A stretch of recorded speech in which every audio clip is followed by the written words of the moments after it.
সাশ্রয়ী মূল্যে টিসিবির পণ্য কিনতে এসেও যেন ভোগান্তির শেষ নেই। তবুও এই দুর্ভোগ উপেক্ষা করে একটু কম দামে পণ্য নেয়ার আপ্রাণ চেষ্টা চালিয়ে যাচ্ছেন স্বল্প আয়ের এই ক্রেতারা।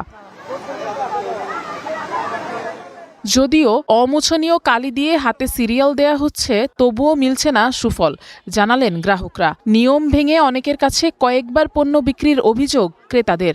গাড়ির লোকজনে সাইডে দিয়ে মাল পাচার করে দিতেছে, এরকম হয়। একজন দুজনটা দেওয়া যায় কাতিরে, আমরা তো অনেকজন ধরে কারে দিই। হ্যাঁ, দুইবার তিনবার ঘুরাই আবার নিব, ঘুরাই আবার সিরিয়ালে কারিব। এদিকে লাইনের ভেতর ধাক্কাধাক্কি ও আগে পণ্য নেয়ার জন্য বাকবিতণ্ডায় জড়িয়ে বিশৃঙ্খলা তৈরির ফলে বাড়ছে আরও ভোগান্তি। এ নিয়ে পাল্টাপাল্টি অভিযোগও করেছেন ভোক্তারা। প্রায় 3 দিন পরে আজকে আইছি, যাও পাই না।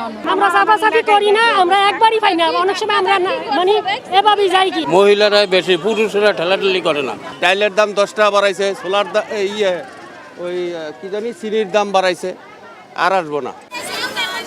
নিয়ম মেনে যেন সবাই পণ্য পেতে পারেন সেজন্য বিভিন্ন নির্দেশনা দিচ্ছেন বিক্রেতারা এবং টিসিবির কর্মকর্তারাও।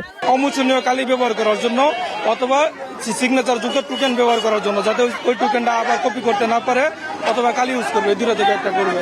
সিরিয়াল দিলে সবাই দেখা গেছে এটা আমাদের যে 400 পরিমাণ মাল দেই, আমরা সিরিয়াল দিয়ে দিই 400 পর্যন্ত, আর মাল বেচতে যতক্ষণ লাগে।